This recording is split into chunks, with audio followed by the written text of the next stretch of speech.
Gracias. Primero, buenos días con todos, con todas. Buenos días a los medios de comunicación, pero sobre todo a la ciudadanía quiteña. Un abrazo inmenso a la ciudadanía de Pichincha, a la ciudadanía del país entero, que seguramente tiene expectativa de ver cuáles son los primeros pasos que se dan para asumir el reto más importante de nuestras vidas, al menos quienes han sido electos en este momento concejales y en mi caso particular alcalde de Quito, porque nosotros nos ofrecimos y nos prometimos una cosa en campaña. Y cuando digo nos prometimos una cosa en campaña es con los quiteños y las quiteñas. Y esto es que Quito renazca, que esta vuelva a ser la ciudad más linda del mundo, que Quito, que siempre ha sido, pero que en el último tiempo estuvo un poco deslucida, vuelva a ser luz de América, y esto para nosotros es fundamental. Asesores y asesoras, muchísimas gracias. Son una parte pequeña de todos los quiteños con los que pudimos conversar y todas las quiteñas con las que pudimos conversar en campaña. He dicho en reiteradas ocasiones que esta fue la campaña donde más aprendí, donde creo que más aprendimos, porque una cosa es conocer los tres principales problemas de la ciudad, que en este momento son inseguridad, desempleo y aumento de la pobreza. Otra cosa es conocer esos mismos problemas en la presencia del barrio, cuando uno está en una casa comunal y puede conversar con los vecinos y las vecinas. Pero otra es llegar a la casa de Emilio, a la casa de Estefanía, a la casa de María, a la casa de Legnis, a la casa de Andrea, y poder conversar con ellas de cómo, y ellos cómo se presentan los problemas de la ciudad, cómo les afecta a ellos el tema de la inseguridad, cómo les afecta a ellas el tema del desempleo, cómo sus familiares están amenazados por una creciente pobreza, y eso para nosotros fue un elemento fundamental. Así que la campaña más linda que hemos podido tener, donde más hemos aprendido, y lo hemos hecho, yo diría que en dos grandes términos. El primero, que es importante, pero que no es tan fundamental como el segundo. El primero es la ciudad. Quito ha crecido de manera significativa. Yo nací en esta ciudad hace 47 años, aquí cerquita, en el barrio de San Blas, en la calle Briceño, y siempre he estado pendiente del desarrollo y el crecimiento de la ciudad. Pero cuando uno tiene que hacer campaña, para mí es la tercera consecutiva, y esta tuvo una característica que fue recorrer todo Quito, pues es el agradecimiento a todos los quiteños, a todas las quiteñas, a todas las personas que habitan esta ciudad. Y yo les pido, al menos a los concejales, que le demos un fuerte aplauso a esa ciudadanía que nos apoyó, que votó por nosotros, que confió en nosotros. Ese aplauso va no solamente para quienes votaron por nosotros como opción política, como fuerza política y como personas, va para todos los que se hicieron presentes el día domingo, porque lo dije también, es el día de las elecciones. Podemos tener colegios, recintos, juntas receptoras de voto, pero esa no es la democracia. La democracia vive y se hace fuerte cuando cada quien expresa de manera democrática la voluntad de quien quiere que guíe los destinos de su provincia, de su ciudad o de su parroquia, y por lo tanto mi agradecimiento va para todos quienes votaron ese día domingo en las dignidades que le cobijan en este momento a la provincia de Pichincha. Quiero hacer una felicitación, agradecimiento y abrazo inmenso además a mi compañera, ya no solamente de campaña, sino ahora compañera con quienes tendremos que trabajar muy de la mano para que podamos hacer un trabajo fundamental para Quito y para Pichincha. Me refiero a la actual prefecta y prefecta reelecta de la provincia de Pichincha, Paola Pavón.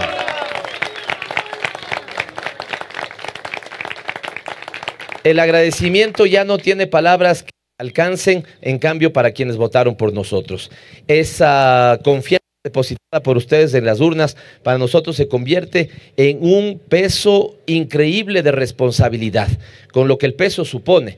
El alivio cuando vamos solventando los problemas, pero también la angustia de que muchos de esos problemas van a, digamos, estar presentes ahí, nos van a marcar claramente la ruta. Así que quienes votaron por nosotros, insisto, no tengo palabras, no caben, no alcanzan las palabras de agradecimiento, porque nos han comprometido con la vida misma. Siempre he escuchado en política esto, y hasta que a uno no le pase no es consciente de la dimensión de esas palabras.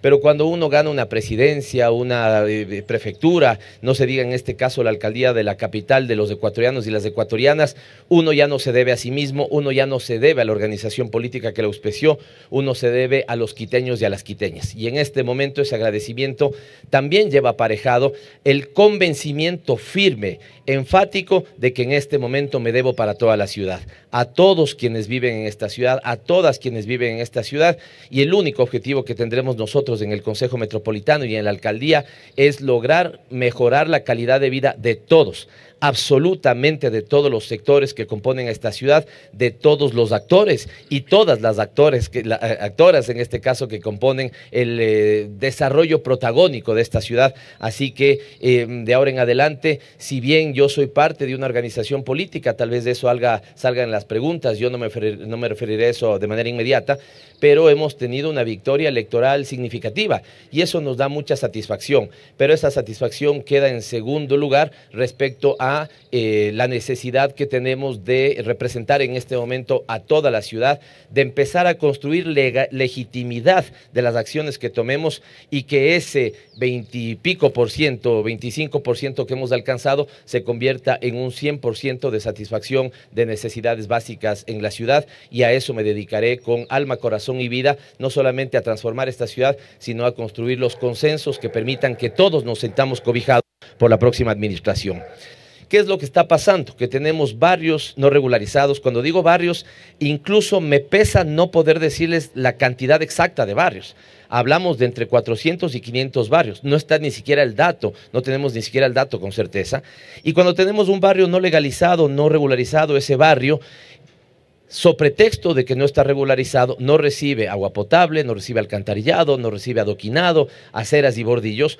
Por lo tanto, ¿cuál es efectivamente el porcentaje que tenemos de cobertura de necesidades básicas? Claramente no es de ese 90-95% que antes nos daba orgullo como ciudad capital.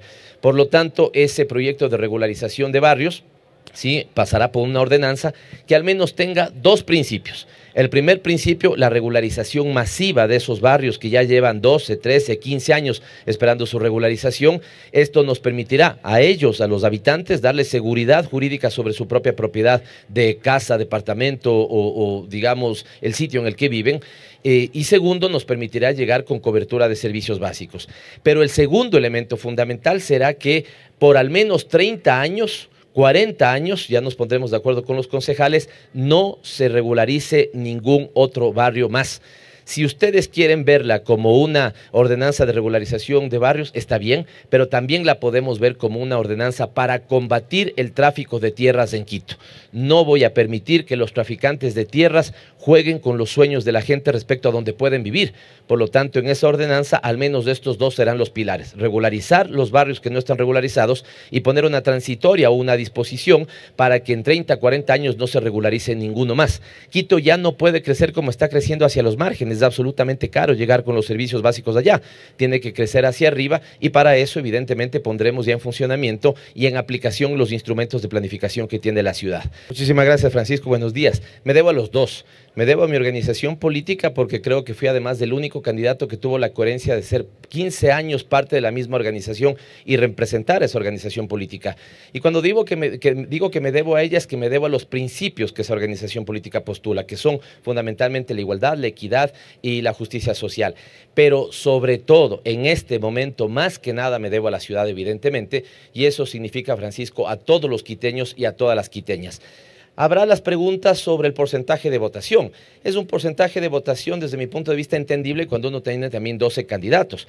Pero en este momento nosotros necesitamos cobijar al 100% de quiteños y quiteñas, y eso lo vamos a hacer con trabajo, con obras y con acciones que nos den legitimidad en la acción. Ya me verán a mí recorriendo los barrios, ya me verán a mí con una alcaldía de puertas abiertas, ya me verán a mí haciendo reuniones con el equipo de trabajo en cada una de las parroquias que tengamos, y esa será la mejor forma en la que demostremos que, si bien nos debemos a nuestra afiliación político-partidaria, en este momento lo que más guiará mis acciones todos los días será todos los quiteños y todas las quiteñas. Soy en este momento alcalde de Quito y por lo tanto me debo a todas las personas que viven en esta ciudad y trabajaré por absolutamente todos los sectores que hacen el desarrollo de esta ciudad. Nosotros daremos la legislación que la ciudad necesita y para eso también me permito darles un criterio viniendo de aquí al frente con la Asamblea Nacional. Créanme que las ordenanzas sobre el día más frío o el día más caluroso sirven de poco. Lo que vamos a hacer justamente son ordenanzas sobre regularización de barrios, sobre cobertura de servicios básicos, sobre que tengamos un sistema de transporte moderno para la ciudad. Estas son que tengamos un complejo sanitario para la ciudad, que enfrentemos el tema del reciclaje, que podamos hacer compostaje. Estos son los temas que deberíamos en materia de ordenanzas, en materia de legislación hacer. Y fiscalización seremos duros, severos, pero alejados del show. Yo ya tengo mucha experiencia de lo que es la fiscalización sobre la base del show. Esa fiscalización es lindísima para las cámaras, pero muy poco efectiva para la ciudad. Yo no llego con el deseo de resetear Quito. De hecho, a mí me parece que el reseteo permanente del país, de la ciudad, es de lo peor que puede pasar. Yo creo que si hay cosas impulsadas que estén funcionando bien, vamos a generar el perfeccionamiento de esas cosas, pero no dudaremos un solo segundo en tener una mano dura y firme con la fiscalización que podamos hacer desde el Consejo y la derivación a los órganos de control pertinente, porque si bien no creo yo en el reseteo de la ciudad, también seré un firme, digamos, defensor de la transparencia de los procesos en la ciudad. Así que me verán a mí, al menos en esos 3 primeros meses que tenemos todas las autoridades como para presentar los diagnósticos, haciendo el diagnóstico de cómo recibimos la ciudad, pero no me tendrán, eso sí, llorando sobre la leche derramada para que en el mes 5 siga quejándome de la administración anterior, en el mes 7 siga quejándome de la administración anterior, 2 años después siga quejándome de la administración anterior. No, necesitamos trabajar y por lo tanto seré firme y enfático con la fiscalización, pero a mí me eligieron para solucionar los problemas de la ciudad y eso es lo que haré. Tanto así que le estoy pidiendo a los 4 concejales que tenemos ahora mismo en el Consejo Metropolitano, y será uno de los temas que toparé en mi reunión con el alcalde Guarderas, que se deje aprobada la ordenanza para que los concejales salgan del directorio de las empresas públicas. Si fueron elegidos para ser legisladores con ordenanzas y fiscalizadores, no cabe que estén compartiendo la administración de empresas que además tienen que fiscalizar. Por lo tanto, son cosas en las que vamos a dar muestra de que son los criterios profesionales y el manejo técnico lo que se impondrá en secretarías de administraciones zonales, más aún en empresas públicas. Y finalmente, mire, ¿para qué sirven los criterios políticos? Para definir las prioridades. Y yo creo que ahí el país tiene una clara muestra, ¿no? Fíjese lo que ha pasado ahora a nivel nacional. El año anterior no tuvimos un solo día donde el precio del petróleo haya estado al nivel presupuestado, siempre estuvo al doble. ¿Qué obra pública se hizo con eso? Nada. Lo que se hizo es alimentar la Reserva Monetaria Internacional para que estén tranquilos los tenedores de bonos, por ejemplo.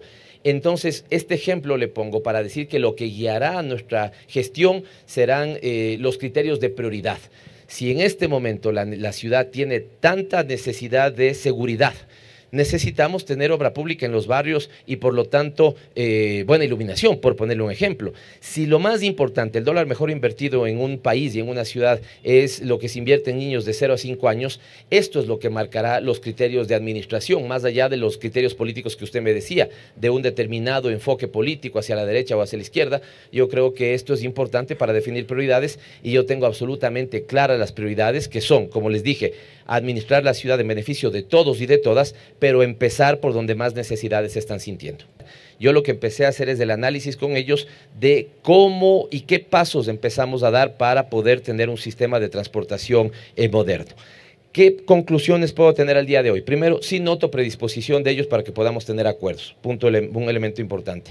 Segundo, ya tenemos sobre la mesa algunas cosas que nos permitirán allanar el camino en alguna medida. La ordenanza 017-2020, debemos ver cómo está funcionando el sistema de recaudo, que para mi punto de vista es lo más importante. Creo que necesitamos actuar de la siguiente forma: empezar a operar el sistema de recaudo. La información que nos deje el sistema de recaudo nos dará los criterios para saber qué rutas ya están operando bien y qué rutas habrá que redefinir. Y siento que los transportistas tienen buena predisposición de que podamos llegar a esos acuerdos. Y lo que me valgo de su pregunta es que antes del 14 de mayo, que yo me instale y que tomemos posesión del nuevo Consejo Metropolitano, la nueva alcaldía, les informaré del cronograma de modernización del sistema de transporte, ¿sí? Porque no quiero llegar al 14 de mayo con eso, por eso va a ser nuestra segunda acción, pero ya me pondré de acuerdo con el sector del transporte cuándo hacemos la redefinición de rutas y frecuencias, cuándo podemos tentativamente aprobar la ordenanza y cuándo tomamos los primeros pasos. Tal vez un último criterio: yo tendré toda la predisposición de diálogo y consenso con el sector de transporte, pero les he dicho también de manera clara y enfática que cuando no nos pongamos de acuerdo será el interés de la ciudad el que prime, y yo, si voy a hacer una autoridad pública que ejerza el derecho de la ciudad de respetar, por ejemplo, los criterios de calidad y de seguridad en el servicio. Así que tendremos gran relación y cuando tengamos un punto de divergencia será los intereses de la ciudad los que primen y por lo tanto la autoridad pública hará velar ese interés de la ciudad. Voy con la segunda. Quienes hablen de fraude, que le presenten las denuncias y que sea la autoridad electoral la que se pronuncie. Yo soy en este momento alcalde electo de Quito, mal podría pronunciarme de algo que le compete al Consejo Nacional Electoral. Y respecto al primero, se dividirá en 50%, en partes iguales. 50% toda la predisposición de colaboración con el gobierno nacional. De hecho, hay muchas cosas que Quito necesita y por lo tanto necesitamos tener un buen nivel de coordinación a nivel de transferencias, a nivel de obras que son necesarias para la ciudad. Fíjense en que son cerca de 240 millones de dólares los que el gobierno le debe en este momento a Quito. Ya han hecho 2 veces el ofrecimiento de que van a dar 140 millones de dólares para bajar esa deuda y todavía no lo hacen. Por lo tanto, ahí tendremos un gran nivel de coordinación para que se tenga lo que la ciudad necesita. Y el otro 50% será de manera muy enfática de defender los intereses de la ciudad. Yo creo que las 3 últimas alcaldías tiraron por el piso el principio de capitalidad y Quito es la capital de la República y yo con esto quiero decir que seré también con el gobierno manteniendo el respeto del caso muy duro y muy enfático para decirle, no nos puede quitar efectivos de seguridad con los niveles de inseguridad que se viven en Quito. Mire, las unidades de policía comunitaria, y muchos de ustedes lo conocen bien, no tienen policías en este momento, por lo tanto ahí hay 2 hipótesis, o han dado la disposición de que los policías no estén en las unidades de policía comunitaria o nos han quitado policías al Distrito Metropolitano de Quito para atender la seguridad de otras ciudades. Yo quiero un país seguro, pero no a costa de que le quiten efectivos de seguridad a Quito. ¿Por qué quienes contestan ante las emergencias de que no tienen gasolina para atender, por ejemplo, una emergencia en un determinado barrio? Eso significa que además no le están dando la capacidad logística a la Policía Nacional para que actúe y en cambio el otro 50% será para que en cosas como estas yo levante la voz de hacer respetar la capitalidad de la República, de la capital de la República del Ecuador, Quito, y por lo tanto, ¿no es cierto?, ahí también el gobierno tendrá de mi parte una voz enfática cuando tenga que defender los intereses de la ciudad, que al final esos intereses hablan de obra pública, bienestar y derechos para nuestra ciudadanía.